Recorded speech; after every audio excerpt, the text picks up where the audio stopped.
what's always been missing from the industry is how to store the smell in the middle. How do you store, like you store pictures and pixels, how do you store the representation of smell in a way to recreate it?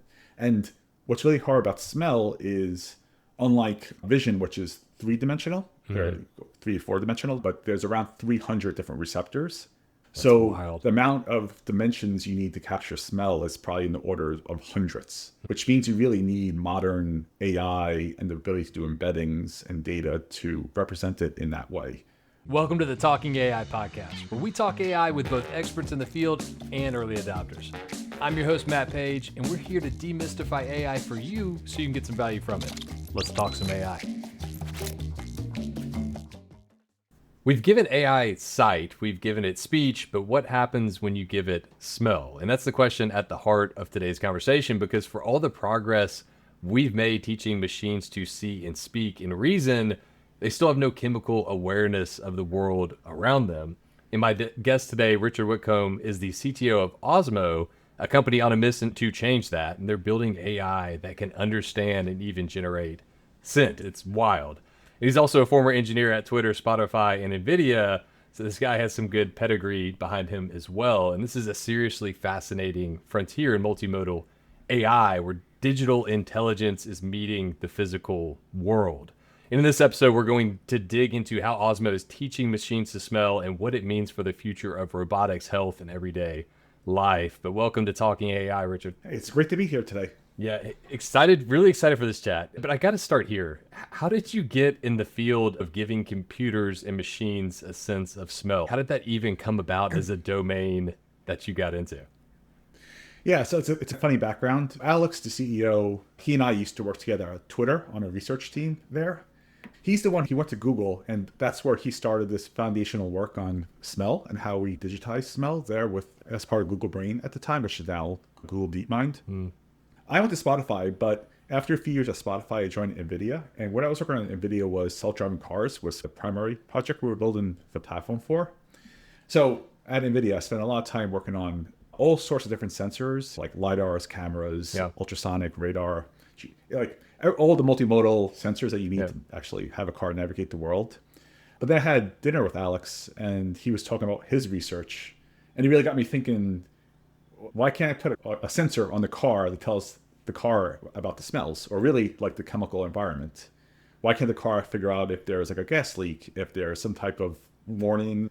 The world of chemistry around us tells us lots of things. Why humans have a nose is to tell us, is there good things, bad things? Should we run? Should we move towards food? So there's a lot of information in the world. So through our conversation, I got very curious about, why can't I just buy a sensor like a LiDAR that I put on the car that tells us this? So that got me started. Then he reached out again later and was like, you know what, I'm going to start this company, spin out of Google, and really go after digitizing smell.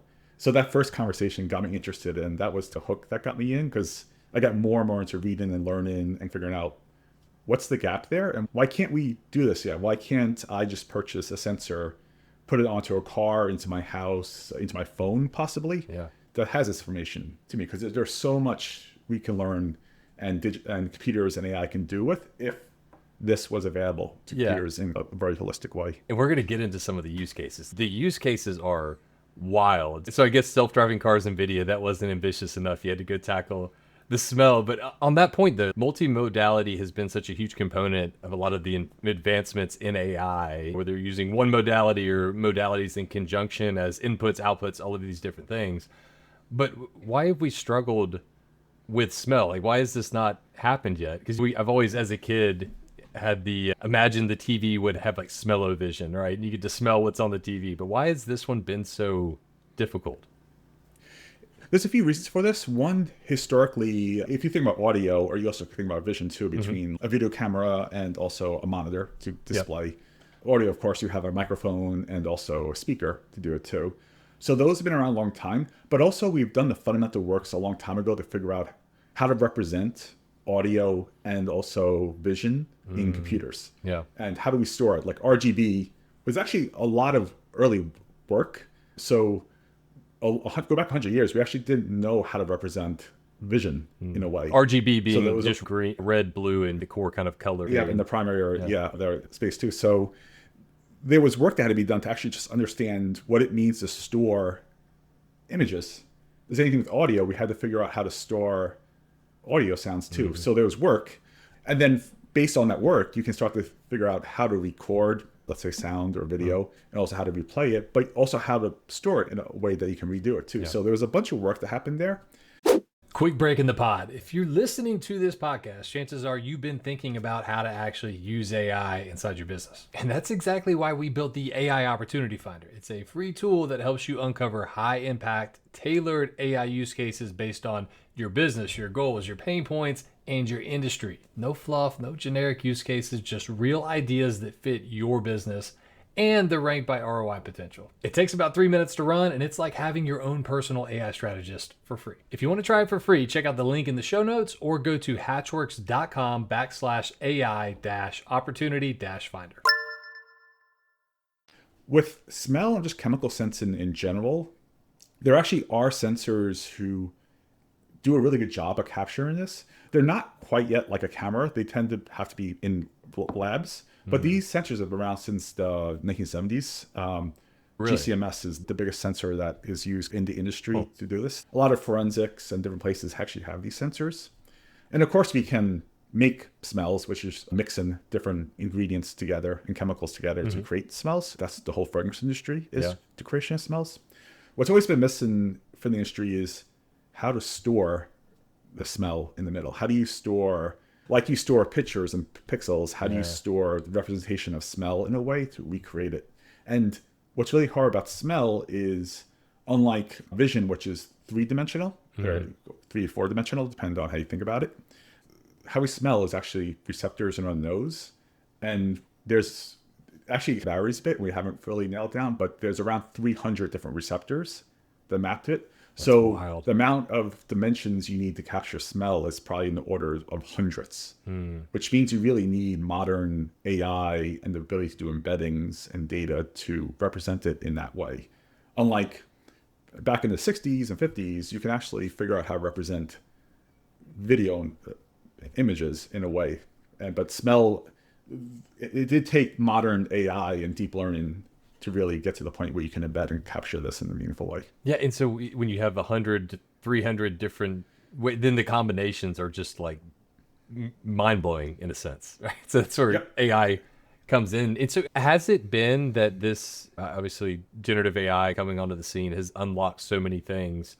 Was there an unlock from just traditional AI, machine learning, all of those things to what we know today as generative AI, the transformer technology that was unlocked in this field modality of smell? Yeah, the big thing that the Gen AI part has unlocked for us is actually the generative part. So where we use Gen AI most is we are using more, I would call, traditional techniques like embeddings and deep learning to represent the map of smells and represent this in a way to get those, like, you kind of think about it as the RGB, the pixel values. So we use deep learning there.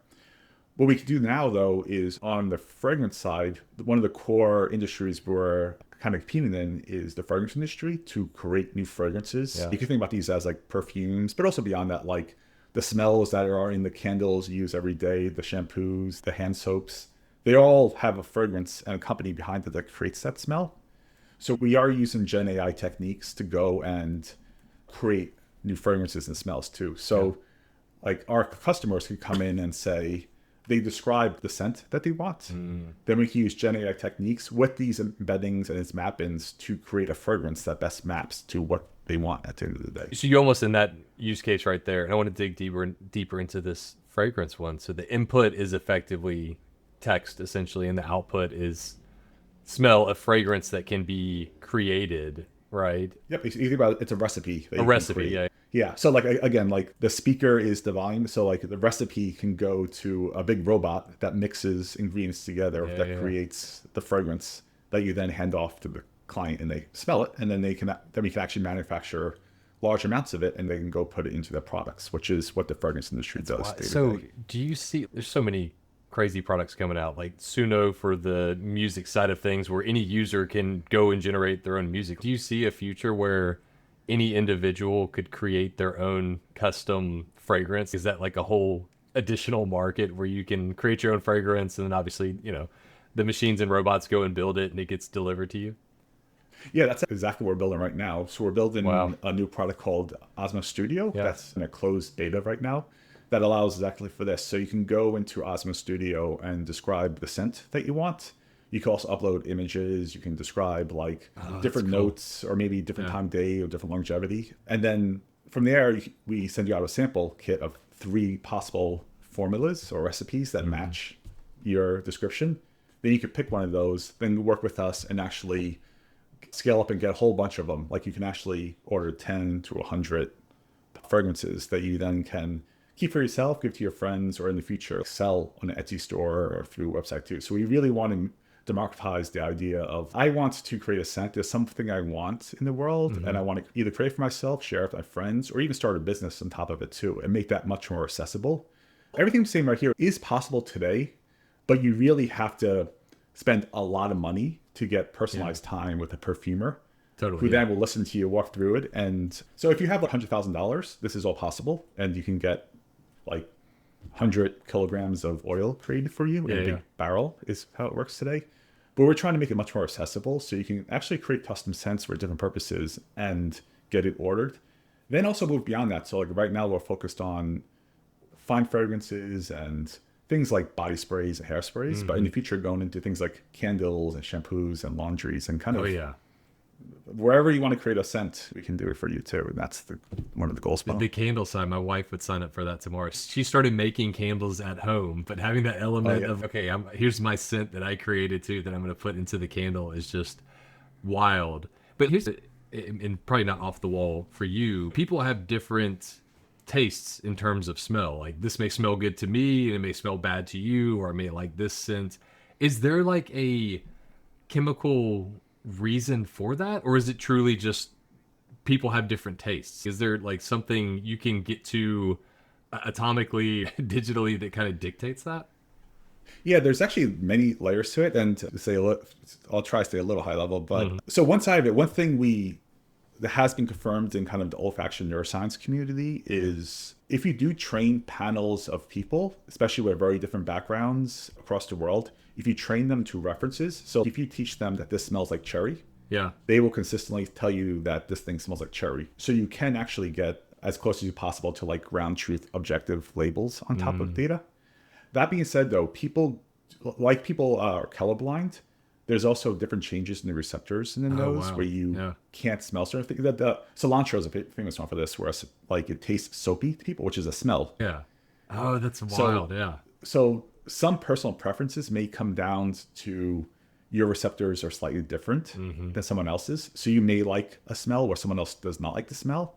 We actually don't know how much, but it's probably like single digits percentage of people have different variations of this. So from an AI standpoint, you can collect data, but if you have a large enough panel of people, it tends to wash out. Yeah.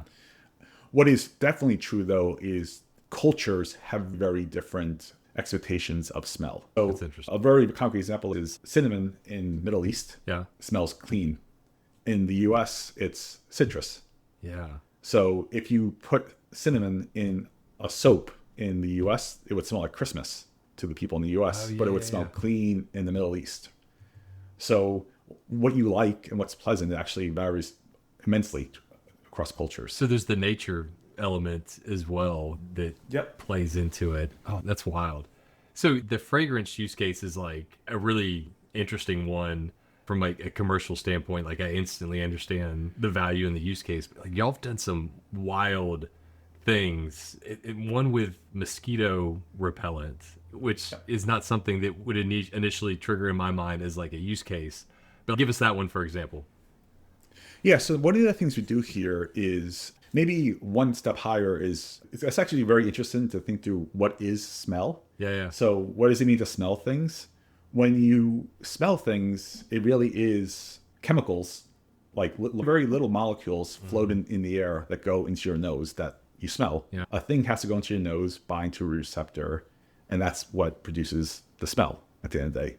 So what it means to digitize smell means that we work very carefully with what chemists call volatile molecules. What that just means is these are molecules that can come off things and get into the air very easily. And they tend to be very small molecules too. So another line of business we have here at Osmo that really is coming out of the fundamental research and the science paper the team did at Google Brain is we can also develop and discover new molecules. So we can predict what molecules will smell. So we can go and find molecules that don't exist yet in nature and bring those to market. Oh, wow. Okay. And we really focus on smell. So it's really, what that means is molecules that get into the air. So on one side of the business, what we do here is we actually develop new molecules for the fragrance industry. So new things, new smells we could put into candles and soaps. But using the same system, we can change one type of endpoint from what does it smell like to a human to does it smell bad to a mosquito? Yeah. Which makes it a mosquito repellent. Yep. So like very different olfactory receptors. So insects and humans are very far apart. But if you have the right data, you can train a similar type of model, predict that. So you basically use the same system that's trying to find good smells for humans, finds essentially bad smells for mosquitoes. Yeah. Oh, and then from there, you actually find new repellents. And Yeah. then you can actually go to a chemical company and say, hey, we found a new repellent. We also have other models that make sure it's safe for the humans, for the environment. So we can go and say, hey, we found 2 or 3 molecules which are more powerful than DEET and also safe for humans and for the environment, and move forward trying to commercialize that molecule too. That's such a cool use case. And it's such a good use case for AI where you're putting these inputs in and then you're getting something that's better on several fields. But it's almost like you're taking and I think you mentioned this earlier, it's going from atoms to bits and just thinking of this like chemical, invisible chemical environment all around us is just wild. That's nuts that you could actually create new compounds. I don't know if that's the way you describe it in a sense. So it's like you're almost inventing something new from a fragrance. Is the term olfactory type of thing as well? Yeah.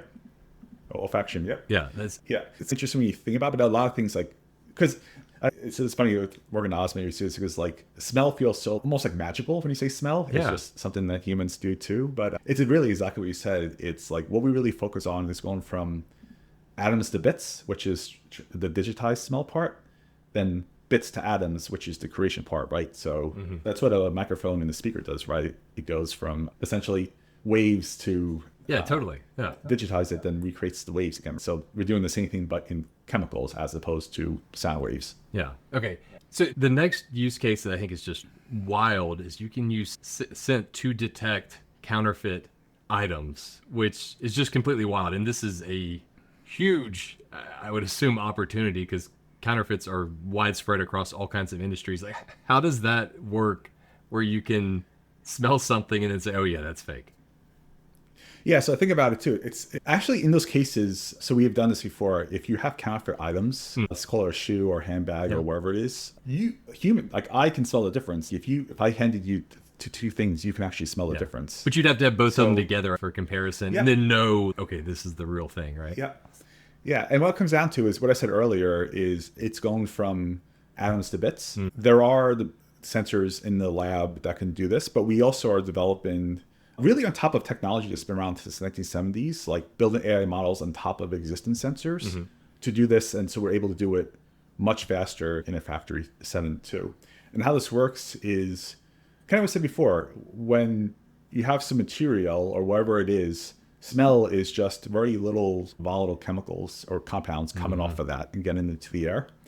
So if you have a fake factory that's making a fake handbag, they likely don't have access to the same glues and materials that the real factory does too.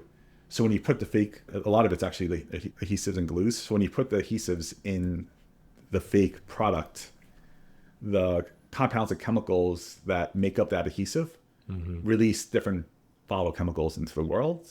And then the sensor can detect that and tell the difference. So the AI trained on top of that sensor can learn what is fake looking and what's real looking, and that's how you get the detector. That's why. And I gotta say, the fake merchandise is getting so good, from like the box to the certificate, because you used to say, oh, I have this certificate of authenticity, but that fake is getting so good.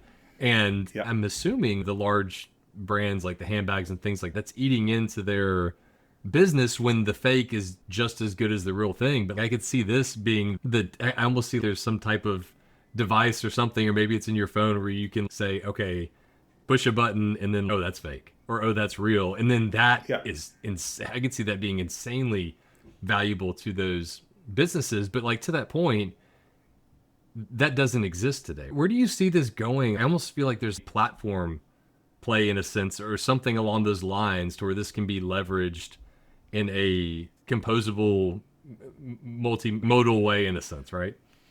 Yeah, that's one of the long-term visions of Osmo. Right now, we kind of have to do everything vertically Yeah. because the sensors really aren't there yet. So we kind of have to develop, and likely to get better and better at this, we'll probably have to mix a few different sensor technologies together. So you have to go vertical. And at the same time, too, when you go on the other side and you try to recreate the smell, that also exists, but we have to build a lot of custom tools that vertically. But long term for me, going back to the example I said when I was working on self-driving cars, I really want, and I think the long-term vision of Osmo is this should all be possible as a platform. So like Yeah. we should actually, when we digitize smell, that means anyone should be able to purchase a sensor and then connect it to any other AI agent model and add another multimodal thing, which is smell. Yeah. So if you're building a robot that's working through a house or in a factory, it should be able to know if there's a chemical spill or something else that's going on around it. We're focused right now fully vertically because we have to be to get this all working. But long term, the hope is it just becomes another thing like here in Envision, and like it just works. You could add it to places where it makes sense to add it to. Yeah. It's funny. Robotics So I'm and doing cars and a things. presentation at a conference just on the topic of AI, and I always hit multimodality, and I tell people to think about it like senses, and I have the categories of vision, speech, all of these different ones, but I always say, hey, we haven't gotten smell yet, so I need to add the new box with Osmo in there. But the other one obviously is the humanoid robotics side. You have like Figure Neo just came out the other day, where you could actually, anybody can purchase Yep. these things and bring them into your home.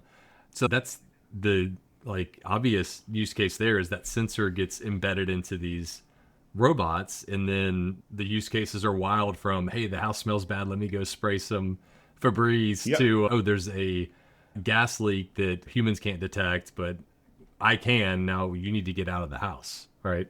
Yep. Yeah. There's so many things. There is a really strong reason evolutionary why like almost all animals on Earth can smell in some Yeah. sense, right? Because like otherwise it wouldn't exist. So computers not being able to do this actually does limit some cases. My favorite example for me for houses is always, I would love to have a sensor in my house that just tells me like, do I have mold in my house? And if I do have mold, what type of mold is it? And Yeah. hopefully where is it? Yeah. Also, like everyone knows, like when you walk into a house, you can smell it if there's mold or something else in the Yeah. house too. But And how dangerous is it? I'm sure that could be yeah, digitized in terms of that being a factor as well. yeah, yeah, exactly. But there's so many use cases like that. We also talk about use cases like even a sensor that helps you. Are you cooking the food well? Is it overcooked? There's so many things that like humans Yeah. just do like innately when you smell things going wrong in the kitchen. Well, back to food, That like means that food it's developed. spoilage, right? We always rely on this date, but maybe it actually isn't spoiled. Maybe it is still good in a Yeah. sense. Yeah, exactly. And the long-term vision of the company too is the sensor that we have right now that we do the counterfeit detection on. We roughly think about equivalent to a human nose too. But the goal also is to go beyond that and actually get closer to a dog's nose. Yeah. When you think about what a dog could smell too, then you get into things like disease detection and kind of finding humans and Wow. wayfinding. So there's whole sorts of category of things that like, now once you think about a dog can do things that are like in a sense like magical compared to what a human can do. And that's, I think smells like the sense that we take for granted as humans, probably because it is invisible. But to your point, like other animals like dogs and things like that, it's critical to their well-being. But I didn't realize they could. What do you mean by smell disease? I'm sure it goes back to the same logical point you Yeah. pointed out before, but what's the indicators there, and like what type of diseases can you potentially Yeah. identify? So roughly, there's many cases of this. There are actually some humans who can smell Parkinson's disease, and that's been actually very well studied too. Wow. But there's also dogs that can smell cancer also. And what this really comes down to is changes that happen inside your body Yeah. are often reflected, they come out. Like when you have cancer or disease states, different part of metabolic pathways and things change in your body, maybe even just a very slight way. But that's enough usually to actually change the kind of the chemical signature that's coming off your body. Yeah.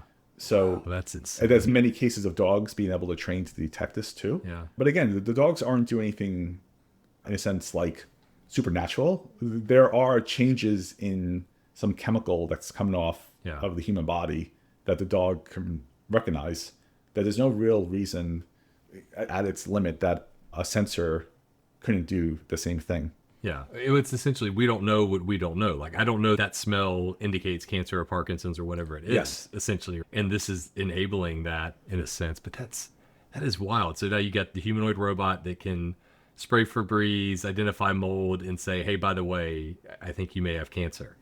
That's insane. Possibly at some point in the future. And then early diagnosis is huge in a sense before things get too bad. But I'm curious your take here. It's a little bit tangential, but the head of, back to Google at DeepMind, they're talking about, hey, we may be able to cure all diseases through AI. Curious your thoughts on that. Do you agree with that? What does this future start to look like potentially?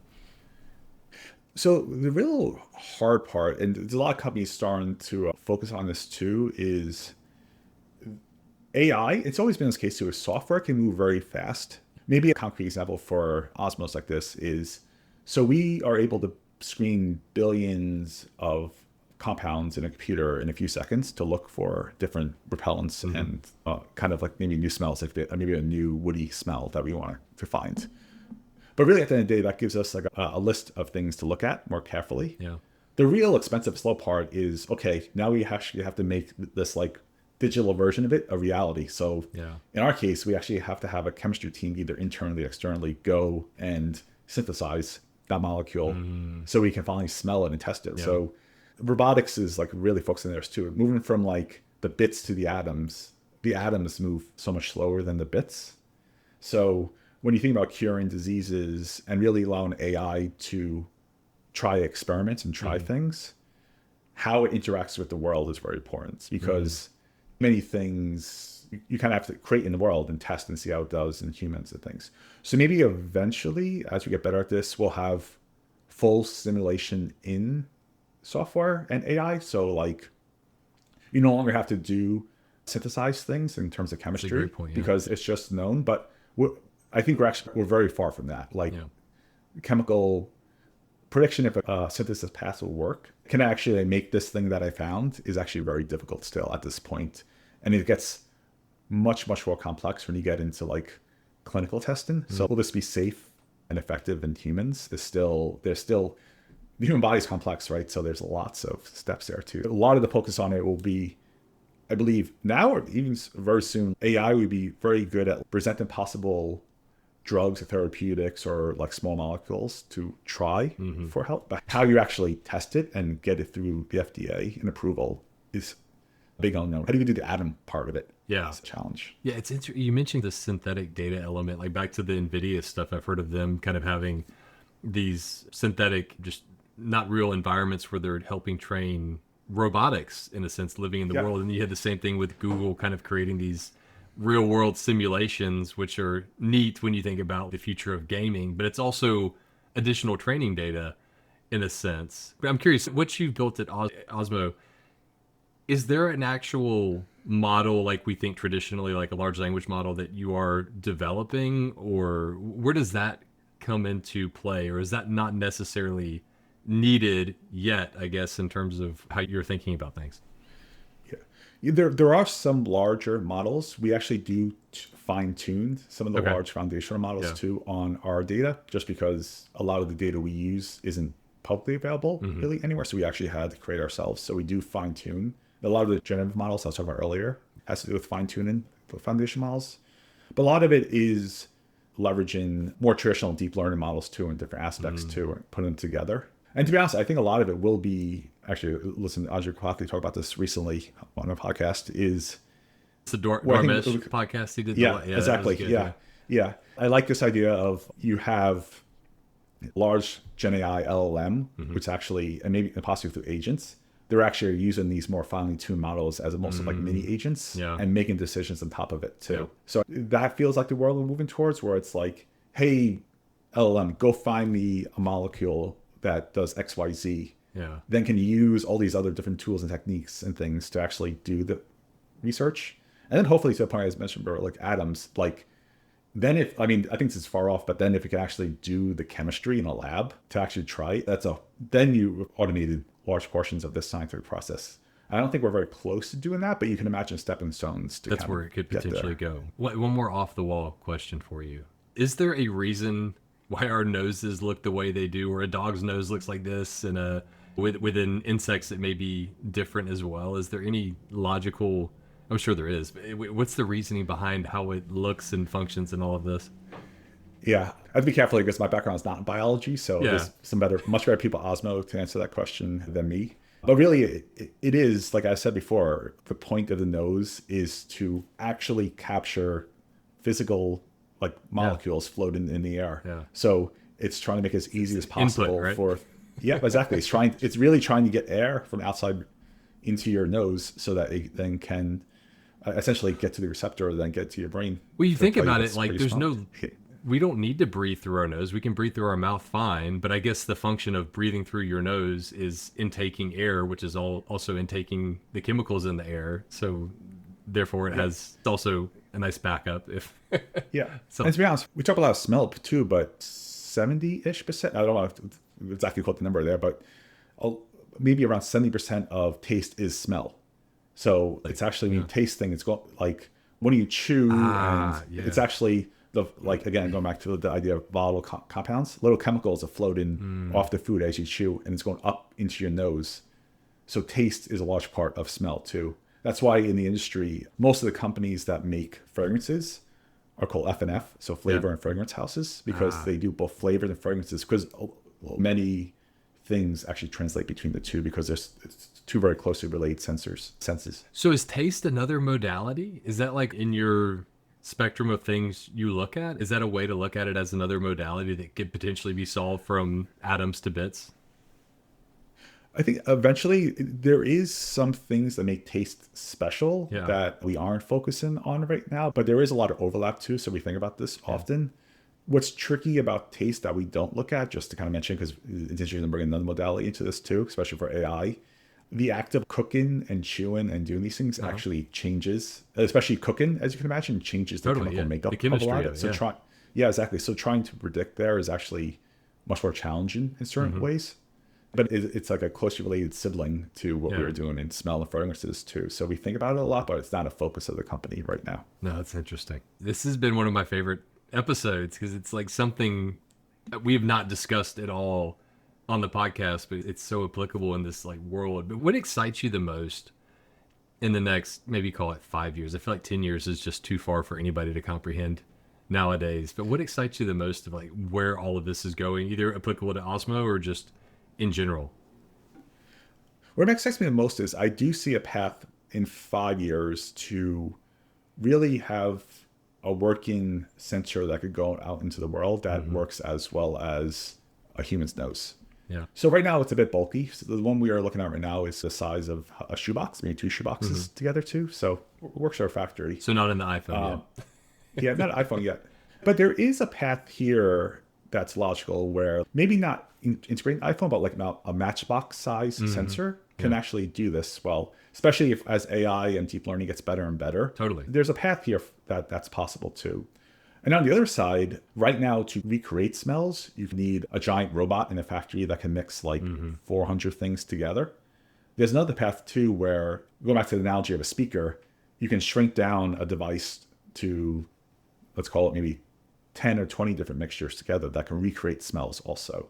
So if you get, so like maybe 5 years is maybe towards the tail end of 5 years, but if you can get to the world where on one side you have a matchbox size thing that is able to detect smells, and the other side like maybe something the size of an Alexa or something that can play smells, you're getting pretty far along the way of actually digitizing smell end to end there. And then there's a synthetic element you're talking about too, because maybe some particular chemical or something in the world is very hard to get, but you could recreate it in a sense. Yep, exactly. And that's where the map is really important, as I was talking about earlier, right? Yeah. So you don't just say, here is the 120 chemicals I found here. You actually put it into a map that represents it. Same way when we store images and JPEG compression and things like that, we're doing it for humans. Like we toss out the information which humans can't see. So the same way here too, you can also store smells into things that humans, in a sense, smell it, right? Similar as you see it. So when you have a sensor like that, you can actually store it in a map that represents it, kind of almost like a JPEG compression of representation of it. But then when you recreate it, you can recreate it with different ingredients that you have on hand in the little device. No, that's wild. Richard, this has been a truly insightful episode, just going down an avenue that we just haven't talked about yet. So really appreciate you being on. Where can people learn more about Osmo, all the cool stuff you're doing? I'm assuming there's a lot of research that your team's also doing and putting out there as well. Yeah, the best place to go is osmo.ai, which is our website. From there, you can be linked to our science paper. We have some GitHub repos out there where you can see a little bit of our work too, but we also have blogs and news stories and different things. And hopefully, some point next year, I invite folks, when we fully release our Osmo Studio product, to go out there and try to create their own sense too. Yes. And try to create different things and get out there. And hopefully, over the course of next year or two, we'll also get candles out there too, so your wife can go and try to. Totally, yeah. Let me know when that comes out. I would love to be one of the early testers of that. Richard, thanks for talking some AI. Okay, awesome. Nice talking to you too. Thanks for listening to the Talking AI podcast. If you enjoyed the show, give us a follow or subscribe on your favorite podcast platform.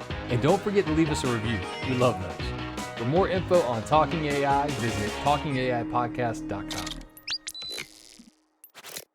The single biggest mistake we see companies make with AI is they don't properly train their teams. We see it all the time. Companies roll out AI tools and expect people to just figure it out. But using AI effectively requires a totally different mindset and skill set. And that's exactly why we built training for every level of your org, from AI training for teams and executives to training engineering teams on our generative-driven development methodology. Or if you've already identified your AI use cases and want to just prioritize where to start, we offer an AI roadmap and ROI workshop to help you build a clear plan. It's all about going from we should use AI to actually driving real value with it. Head over to hatchworks.com to learn more.